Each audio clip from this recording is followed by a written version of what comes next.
Sir, I have to tell you something important. Is this true? The restaurant went silent when a man in a tailored suit stopped mid-step, staring at the waitress who'd just dropped a tray. His voice trembled as he whispered, "Anna, is that you?" No one knew that this quiet waitress once saved his life, and that today he was about to change hers forever. The restaurant lights shimmered softly against marble floors and golden chandeliers. It was the kind of place where the air smelled of money, aged wine, leather seats, and success. But amid the laughter of the wealthy, a soft clatter echoed, a tray hitting the ground, silverware scattering like falling stars. Every head turned. A waitress stood frozen, eyes wide, hands trembling. The manager's glare cut through the silence. "How many times must I tell you to be careful, Anna?" he snapped. The room chuckled quietly. At a nearby table, a man in a gray suit looked up. His breath caught. That name, Anna. He rose slowly, his chair scraping the floor. The restaurant seemed to hold its breath. It had been 15 years. The last time Ethan saw her, they were both wearing old-school uniforms and sharing one sandwich during lunch breaks. She used to give him half, saying she wasn't hungry. He never knew that was her only meal for the day. Now she stood before him, older, thinner, eyes still kind but heavy with stories no one had asked to hear. "Anna," he said again, softly this time.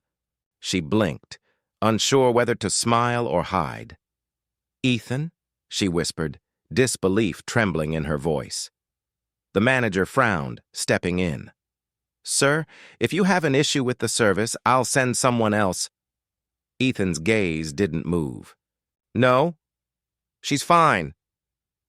The others at the table exchanged puzzled looks. To them, Ethan was the young billionaire who built his empire before 30. But in that moment, he was just a boy remembering the girl who once protected his dreams. Years ago, Ethan was a shy student with holes in his shoes and no money for lunch. Anna was the girl who shared everything she had.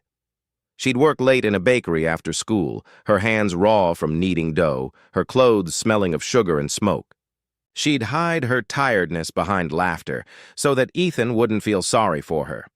When he failed his exams, she stayed up with him, helping him study under the dim light of a single candle. And when he got his scholarship, she smiled wider than he did. Then one day, she vanished. He searched for her, but poverty has a way of erasing people, quietly, completely. Now standing in front of her, Ethan saw those same eyes. But there was something different: fatigue, humility, and a strange peace. "Why didn't you ever reach out?" he asked gently. She smiled faintly. "You were flying so high, Ethan. I didn't want to be the one to pull you down." He shook his head, eyes glistening. "You lifted me up long before I could stand." Her manager interrupted, annoyed. "Sir, if you're done, she has work to do." Ethan's gaze turned cold. Not anymore. The room fell silent again.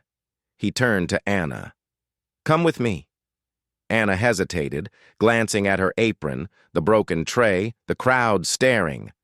"I can't just walk away," she murmured. "Yes, you can," he said softly.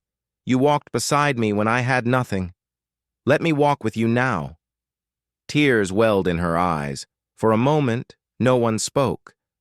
Then Ethan reached into his pocket, pulled out a folded photograph, 2 children in school uniforms smiling at a wooden desk. "I've carried this for 15 years, he said. "It's my reminder that kindness never fades." The restaurant manager's face softened. The guests, once amused, now looked away in quiet guilt. Anna took off her apron slowly, placed it on the counter, and walked out beside him. The door swung open, sunlight spilling across her face like a long-forgotten blessing. Outside, Ethan smiled. "You once said, 'We rise by lifting others.' I never forgot." She looked at him, voice trembling. And you did. He shook his head. No, Anna, you did.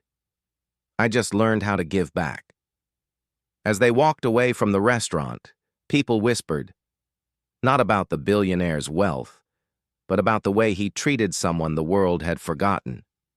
And somewhere in that quiet, afternoon breeze, an old truth echoed, kindness doesn't ask for recognition, it simply waits to return home. Sometimes the greatest wealth isn't found in gold or fame, but in the hearts that once helped us stand when we had nothing. If this story touched your heart, share it with someone you care about, and tell us where you're watching from. Subscribe to Narrative Tales for more stories that remind us of the beauty of humanity.